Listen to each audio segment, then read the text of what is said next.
ඉතින් YouTube කරන අලුත් අයට තියෙන ගැටලුවක් තමයි මම කොහොමද වීඩියෝ එකක් කරන්නේ මොන වගේ වීඩියෝස්ද කරන්නේ ඒ වගේ මොන වගේ දේවල්ද මට අවශ්‍ය වෙන්නේ කියන ප්‍රශ්න තියෙනවා ගැටලුව තියෙනවා ගොඩක් අයට. ඉතින් මම හිතුවා ඒ ගැන වීඩියෝ එකක් කරන්න ඕන කියලා. channel එකට කවුරු අලුත් කෙනෙක් ඉන්නවනම් මම මිලා මදුශාංක. ඉතින් කොහොමද යාළුවනේ සුබ දවසක් සාදරයෙන් පිළිගන්නවා නැවතත් channel එකට ඔයගොල්ලෝ එකතු වෙලා ඉන්නේ sl.com YouTube channel එකේ තවත් වීඩියෝ එකක් එක්ක. මේ channel එකේ වාට YouTube සම්බන්ධ වීඩියෝස් බලා ගන්න ලැබෙනවා හරියට මෙන්න මේ වගේ subscribe කරලා එකතු වෙන්න. අපි වීඩියෝ එකක් කරන්න කලින් අපි හිතන්න ඕන අපි මොන වගේ කැටගරි එකක්ද. එහෙම නැත්නම් මොන වගේ වීඩියෝ වර්ගයක්ද අපි රෙකෝඩ් කරන්න ඕනේ. එහෙම නැත්නම් නිර්මාණය කරන්න ඕන කියලා ඔයගොල්ලෝ තීරණය කරන්න ඕන. ඉතින් විශේෂයෙන් කීපයක් මම මෙතෙන්දි වෙන් කරගත්තා මොන වගේ වීඩියෝස්ද කරන්න අපිට පුළුවන් කියලා. එකක් තමයි ඔයා මූණ පෙන්වන්නේ නැතුව ඔයාගේ වොයිස් එකවත් නැතුව ඔයාලට වීඩියෝස් කරන්න පුළුවන්. උදාහරණයක් විදිහට ඔයාලට පුළුවන් මොන හරි ටියුටෝරියල් එකක් කරන්න. කොහොමද වීඩියෝ එකක් එඩිට් කරන්න කියලා Adobe Premiere Pro එහෙම නැත්නම් වෙනස් software එකක් හරහා කොහොමද කරන්න කියලා ඔයාලට ස්ක්‍රීන් රෙකෝඩ් කරලා කරන්න පුළුවන්. ඒක ඔයාලට PC එකෙන් කරන්න පුළුවන්. එහෙම නැත්නම් ඔයා ස්මාර්ට්ෆෝන් වලට එන software තියෙනවා. මේ වගේ විවිධාකාර software තියෙනවා. ඔයාලට පුළුවන් ඒ වගේ software එක හරහා ෆෝන් එකෙන් ස්ක්‍රීන් රෙකෝඩ් කර කර ඔයාලට පෙන්වන්න පුළුවන් කොහොමද වීඩියෝ එකක් එඩිට් කරන්න කියලා. මෙතෙන්දී ඔයාලට වොයිස් එකවත් එහෙම නැත්නම් ඔයාවවත් පේන්න ඉන්න අවශ්‍ය නැහැ. ඔයාලට අවශ්‍ය නම් ටෙක්ස්ට් යොදා ගන්න පුළුවන්. ඉතින් මම කලින් වීඩියෝ එකක් කරලා ඇති මේ channel එකේ no face no voice කියලා මට මතක විදියට thumbnail එකේ මම දාලා තිබුණා. ඉතින් මේකේ කැටගරි මම කීපයක් ඔයගොල්ලන්ට හඳුන්වලා දීලා තියෙනවා. මූණ පෙන්වන්නේ නැතුව voice එකවත් නැතුව. ඉතින් මේවට monetization ලැබිලා තිබුණා. ඒ වගේ වීඩියෝස් තමයි මම ඔයගොල්ලන්ට channel කීපයක් හඳුන්වලා දුන්නේ. අනිවාර්යයෙන් මේ වීඩියෝ එක බලන්න. ඒ වීඩියෝ එකෙන් ඔයාලට idea එකක් ගන්න පුළුවන් මමත් මොන වගේ වීඩියෝස්ද කරන්න ඕන කියලා. එහෙම හිතන අයට ඒ වගේ වීඩියෝස් කරන්න පුළුවන්. අනිත් එක තමයි ඔයාගේ voice එක. ඔයාගේ හඬ පාවිච්චි කරලා වීඩියෝස් කරන්න පුළුවන්. උදාහරණයක් විදිහට ෆිල්ම් රිවිව් කරන channel දැකලා ඇති. එහෙම නැත්නම් මොන හරි motivation එකක් දෙන channel දැකලා ඇති. එහෙම නැත්නම් ඔයාලට cooking channel එකක වුණත් voice එක විතරක් දෙන්න පුළුවන්. ඊට අමතරව ඒ clip එක වීඩියෝ එක ඔයාගේම දෙයක් වෙන්න පුළුවන්. එහෙම නැත්නම් ෆිල්ම් රිවිව් කරනවා නම් සාමාන්‍යයෙන් ඔයාගේම දේවල් නේ ෆිල්ම් එකක කොටස් තමයි ගන්න වෙන්නේ. එහෙම ගන්නකොට පරිස්සමෙන් ගන්න ගොඩක් වෙලාවට copyright claim වදින්න පුළුවන්. ගොඩක්ම වදින්න පුළුවන්. ඉතින් තමන්ගේම දෙයක් නම් cooking වගේ channel එකක් ගත්තොත් තමම ඒ කරන දේ record කරලා voice එක පස්සේ දාන්න පුළුවන්. එහෙම නැත්නම් ඒ කරන වෙලාවෙම voice එක දෙන්නත් පුළුවන්. වීඩියෝ එඩිටිං කරන Premiere Pro software එකෙත් අපි වීඩියෝ එඩිට් කරනකොට මේක ක්ලික් කරන්න මේක ක්ලික් කරන්න මෙහෙම එඩිට් වෙන්නේ කියලා අපිට කිය කරන්න පුළුවන්. වොයිස් එක දෙන්න පුළුවන්. එහෙම නැත්නම් ඒක ඉස්සර රෙකෝඩ් කරලා පස්සේ අපිට වොයිස් දෙන්නත් පුළුවන්. ඒ විදිහට අපිට පුළුවන්. අනිත් එක තමයි මෙන්න මේ විදිහේ අපි කරන වීඩියෝස්. මේ වගේ වීඩියෝ එකක් කරනකොට ඕගොල්ලෝ පේනවා ඇති මම පේන්න ඉන්නවා. මගේ හඬ ඇහෙනවා. ඊට අමතරව ඕගොල්ලන්ට කැමරා එකෙන් තමයි මාව පේන්නේ. ඊට අමතරව මයික්‍රොෆෝන් එකක් තියෙනවා, ලයිටින් තියෙනවා. මේ හැමදේම එකතුවක් විදිහට තමයි මට මේ වෙලාවේ මේ නිර්මාණය බලා ගන්න ලැබෙන්නේ. ඉතින් මේ විදිහේ වීඩියෝස් වුණත් ඔයාලට කරන්න පුළුවන්. කලින් වගේම වීඩියෝ එකක් එඩිට් කරන විදිය වුණත් මට කියන්න පුළුවන් full screen වීඩියෝ එඩිට් එක දාලා ඊට පස්සේ මට පුළුවන් කොනක ස්ක්‍රීන් එකේ ඉන්න. පොඩියට ඉන්න. ඉතින් ওই විදිහට ඔයාලට වීඩියෝ වර්ග කීපයක් නිර්මාණය කරගන්න පුළුවන්. ඔයාලට හිතන්න පුළුවන් මේකට මම වොයිස් එකක් දෙනවද? මේකට වොයිස් එකවත් එහෙම නැත්නම් මාවත් නොපෙනී මේක කරන්න පුළුවන්ද? එහෙම නැත්නම් ඔයා හිතනවා මට මේවට පේන්න ඉන්න බෑ. වොයිස් එක දෙන්න බෑ. එහෙම හිතනවා ඔයාලට මේ මම කියපු දේවල් වලින් තෝරගන්න පුළුවන් මොකද්ද කරන්න කියලා. ඉතින් මේ මොන දේ පටන් ගත්තත් අපිට එඩිට් කරන්න අවශ්‍යයි. ඕනම වීඩියෝ එකක් එඩිට් කරන්න අවශ්‍යයි. ඔයාගේ ස්මාර්ට්ෆෝන් එකෙන් එඩිට් කරන්නත් පුළුවන්. විශේෂයෙන් ස්මාර්ට්ෆෝන් එකක්. එහෙම නැත්නම් ඔයාලට පරිගණකයක් තියෙන්න ඕනේ. එහෙම නැත්නම් ලැප්ටොප් වෙන්න පුළුවන්, ඩෙස්ක්ටොප් වෙන්න පුළුවන්. ඊට අදාළ ප්‍රී software එකක් හෝ සල්ලි වලට ඔයාලට buy කරලා ගන්නවත් පුළුවන්. Adobe Premiere Pro තියෙනවා. එහෙම නැත්නම් free ඕන තරම් software තියෙනවා. smartphone එකේ නම් InShot වගේ software වුණත් ඔයාලට පාවිච්චි කරලා වීඩියෝ එකක් edit කරන්න පුළුවන්. ඉතින් අනිවාර්යෙන් device එකක් අවශ්‍යයි ඔයාලට edit කරන්න. අනිත් එක තමයි ඔයාගේ voice එක පාවිච්චි කරලා කරත් ඔයාලට ඒත් editing device එකක් අවශ්‍යයි. සහ ඔයාලට microphone එකක් අවශ්‍යයි. මොකද ඔයාගේ voice එක දෙන්න ඕන නිසා. ඔයාලට microphone එකක් ගන්න පුළුවන්. එහෙම නැත්නම් smartphone එකෙන් වගේ ඔයාගේ voice එක record කරන්න පුළුවන්. ඔයාගේ hand free එකෙන් වුණත් කොහොම හරි ඔයාගේ voice එක record වෙන්න ඔයාලට මයික්‍රොෆෝන් එකක් අවශ්‍ය වෙනවා. අනිත් එක තමයි මම මේ දැන් කරන වීඩියෝ එකට මයික්‍රොෆෝන් එකක් අනිවාර්යෙන් අවශ්‍යයි. ලයිටින් අනිවාර්ය නැහැ. නමුත් මට එළියට ගිහින් උනත් රෙකෝඩ් කිරීමේ හැකියාව තියෙනවා. ඊට අමතරව අනිවාර්යෙන් කැමරා එකත් ඕන. ඉතින් මේ ටික එකතු වුණාන් පස්සේ මට ඊට අමතරව අවශ්‍යයි එඩිටිං කරන්න ඩිවයිස් එකක්. ස්මාර්ට්ෆෝන් එකක් හෝ මට ඩෙස්ක්ටොප් එකක් එහෙම නැත්නම් ලැප්ටොප් එකක් අවශ්‍යයි. ඊට පස්සේ මට එඩිටිං කරන්න පුළුවන්. ඉතින් මේ දේවල් අනිවාර්යෙන් අවශ්‍ය වෙනවා වීඩියෝ එකක් නිර්මාණය වෙන්න. ඉතින් මේ මයික්‍රොෆෝන් එක ගැන කතා කරොත් මයික්‍රොෆෝන් අපිට වර්ග ටිකක් තියෙනවා. මම මේක වැඩි විස්තර කියන්නේ නැහැ. ඔයගොල්ලෝ තේරෙන විදිහට සරලව කියන්නම්. ඔයාලට Boya BY M1 වගේ මයික්‍රොෆෝන් එකක් ගත්තොත්, ලෙවලිය මයික්‍රොෆෝන් එකක් ගත්තොත්, ඔයාගේ ස්මාර්ට්ෆෝන් එකට විශේෂයෙන් ගොඩක්ම වැදගත් වෙනවා. ඊට අමතරව ඔයාලට ලැප්ටොප් එකට, ඩෙස්ක්ටොප් එකට කනෙක්ට් කරන්න පුළුවන්. ඊට අමතරව ආගේ කැමරා එකට උනත් කනෙක්ට් කරන්න පුළුවන්. කැමරා එකට කනෙක්ට් කරද්දී සමහරලාට නොයිස් වගේ දේවල් එන්න පුළුවන්. හරියට කලින් රෙකෝඩ් කරන කලින් චෙක් කරලා තමයි මේ වැඩේ කරන්න ඕන. හරියට මේක ප්ලග් වෙලාද කියලා චෙක් කරගන්න. වගේ ස්මාර්ට් ෆෝන් එකෙත් එහෙමයි, PC වලත් එහෙමයි, ලැප්ටොප් වල, ඩෙස්ක්ටොප් වල එහෙමයි. ඉතින් මේ ඩිවයිස් වල කනෙක්ට් කරනකොට සමහර විට ඔය ලැප්ටොප් ඩෙස්ක්ටොප් වල නොයිස් එකක් එන්න පුළුවන්. ඒක ඔයා රිමූව් කරන software වලින් රිමූව් කරලා ගන්න වෙනවා. එහෙම නැත්නම් ඔයාට BM800 වගේ කන්ඩෙන්සර් මයික්‍රොෆෝන් එකක් පාවිච්චි කරන්න වෙනවා. ඔයාගේ PC එකට නම් USB plug එකක් තියෙන විදියට එහෙම නැත්නම් කනෙක්ට් කරන්න පුළුවන් විදියට USB එකක් තියෙනවා නම් 3.5mm ජැක් එක නැතුව එහෙම තිබුණොත් මම හිතනවා ගොඩක් හොඳයි කියලා PC වලට වගේ නා. එහෙම නැත්නම් ලැප්ටොප් ඩෙස්ක්ටොප්. ඊට පස්සේ ඔයාලගේ කැමරා එකට නම් අනිවාර්යෙන් 3.5mm ජැක් එකක් තියෙන්න ඕන. එහෙම නැත්නම් ස්මාර්ට් ෆෝන් එකටත් ඒ වගේ. එහෙම නැත්නම් ඔයාලට කන්වර්ටර් එකක් ආධාරයෙන් ඔයාලට මේ වැඩේ කරන්නත් පුළුවන්. ස්ප්ලිටර් කියලා ඔයගොල්ලෝ අහලා ඇති.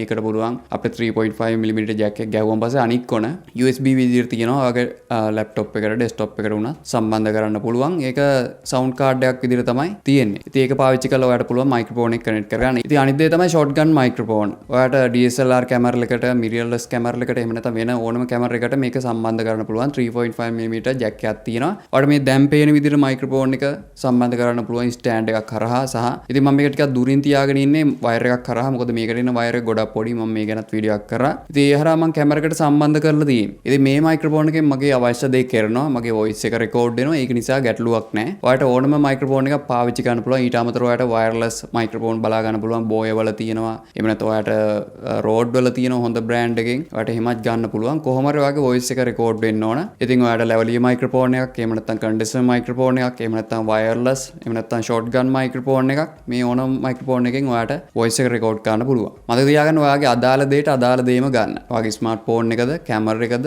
ලැප්ටොප් එකද ඒකට ගැළපෙන දේ ගන්න. එහෙම නැතුනොත් ඔයාලට නොයිස් වගේ වෙන්න පුළුවන්. එහෙම නැත්නම් මම හිතපු තරම් ක්වොලිටි එකට මේක ඔඩියෝ රෙකෝඩ් වෙන්නේ නැහැ කියලා ප්‍රශ්න ඇති වෙන්නේ. හරි දේ හරි විදිහට තෝරගත්තේ නැතුනම. ඒ ෂොප් එකට යනවා නම් ෂොප් එකට කියලා ඒ අවශ්‍ය දේ තෝරගත්තොත් තමයි ඔයාගේ ගැළපෙන දේ ඔයාලට ලැබෙන්නේ. අනිත් එක තමයි වීඩියෝ. වීඩියෝ වලට ගත්තොත් අපිට ස්මාර්ට් ෆෝන් එක ගන්න පුළුවන්. එහෙම නැත්නම් අපේ කම්පියුටර් එකේ ලැප්ටොප් එකේ තියෙන වෙබ් කැම් එකක්. එහෙම නැත්නම් කම්පියුටර් වලට USB වෙබ් කැම් එකක් වුණත් අපිට සම්බන්ධ කරගෙන කැමරා එකක් ගන්න සල්ලි නැත්නම් අපිට ඒ වැඩේ කරන්න පුළුවන්. මම සමහරලාට ස්ක්‍රීන් එකේ කොනට එන්නේ මේ වෙබ් කැම් එක හරහා. වෙබ් කැම් එකෙන් ගොඩක් දෙයක් කරගන්න පුළුවන් අපිට. ඉතින් ගොඩක් අය ඉස්සල්ලාම තමන්ගේ වීඩියෝ වලට ටියුටෝරියල් වගේ දේවල් කරනවා නම් එහෙම ඒගොල්ලෝ කලින් පටන් ගත්තේ අන්න ඒ විදිහට වෙබ් කැම් වලින්. ස්මාර්ට් ෆෝන් එකෙන් උනත් මේ වැඩේ කරන්න පුළුවන්. ඕගොල්ලෝ තීරණය කරන්න සෙල්ෆි කැම් එකෙන් රෙකෝඩ් කරනවද එහෙම නැත්නම් බෑක් කැම් එකෙන් රෙකෝඩ් කරනවද කියලා. ඔයා රෙකෝඩ් කරලා බලන්න කොහොමද මේකේ ක්වොලිටි එක වැඩි කියලා. ගොඩක් කරලා බෑක් කැම් එක තමයි හොඳම ක්වොලිටි එක තියෙන්නේ. සමහර විට සමහර කැමරා වල වෙනසක් වෙන්න පුළුවන්. මම ඒ ගැන හරියට දන්නේ නැහැ. ඔයගොල්ලෝ ස්මාර්ට් ෆෝන් පාවිච්චි කරනවා නම් ඔයගොල්ලෝ දන්නවා ඇති. ඔයා පාවිච්චි කරන ෆෝන් එක අනුව මොකද්ද ක්වොලිටි කැම් එක කියලා. ඉතින් ඔයා සෙල්ෆි කැම් එකෙන් රෙකෝඩ් කරනවා නම් අනිවාර්යෙන් ඔයගොල්ලෝ කැමරා එකේ ලෙන්ස් එක දිහා බලා ගන්න. ලෙන්ස් එක දාන්න නැත්නම් ලෙන්ස් එක කියලා හිතන තැන ඔයා ඇන්ගිල්ලෙන් වහලා බලන්න. ඊට පස්සේ ඔයාලට පේනවා ඇති කැමරා එකේ ස්ක්‍රීන් එක කළු වෙලා යනවා, වැහෙනවා. ඒක තමයි ඔයාගේ කැමරා එක. ඉතින් ඔයා සෙල්ෆි කැම් එකේ රෙකෝඩ් කරනකොට ඔයා ස්ක්‍රීන් එක දිහා බලනවා. ස්ක්‍රීන් එක දිහා ඔයගොල්ලෝ බලනකොට ඔයගොල්ලෝ පේන්නේ මම මෙන්න මේ විදිහට අහක බලන් ඉන්න වගේ තමයි පේන්නේ. අන්න ඒ විදිහට තමයි පේන්නේ. ඕගොල්ලෝ එහෙම රෙකෝඩ් කරොත් මට පේන්නේ ඒ විදිහට. ඒක නිසා අනිවාර්යෙන් ලෙන්ස් එක දිහා බලාගෙන කතා කරන්න. මම මේ කතා කරන්නේත් ලෙන්ස් එක දිහා බලාගෙන. මම ඩිස්ප්ලේ එක දිහා එහෙම නැත්නම් ස්ක්‍රීන් එක දිහා බලාගෙන කතා කරොත් මම මෙන්න මේ විදිහට වෙන දිහාවක් බලනවා වගේ තමයි පේන්නේ ඕගොල්ලන්ට. ඒක නිසා හරියටම ලෙන්ස් එක දිහා බලා ගන්න. ඒ විදිහට කතා කරොත් තමයි සාර්ථක. ඒ වගේම බෑක් කැම් එකේ වුණත් ඔයාලට පේන්නේ නැතුව ඉතින් මම දැන් කොහොමද ඉන්නේ කියලා. ඒ වෙලාවට ඔයගොල්ලෝ කරන්න ඕන කවුරු හරි උදව්වට ගන්න ඕනේ. ඉතින් මුලදී උදව්වට ගන්න කවුරුවත් නැති වෙයි සහ ඔයා එහෙම කරන එකක් නැහැ මුලදී පුරුදු වෙන්න. ඒක අමාරු දෙයක් නිසා. එහෙම පුළුවන්කමක් තියෙනවා නම් ගොඩක් හොඳයි. එහෙම නැත්නම් ඔයාලට ඉස්සෙල්ලා රෙකෝඩ් එකක් දාලා බලන්න. මම හිතපු විදිය හරිද?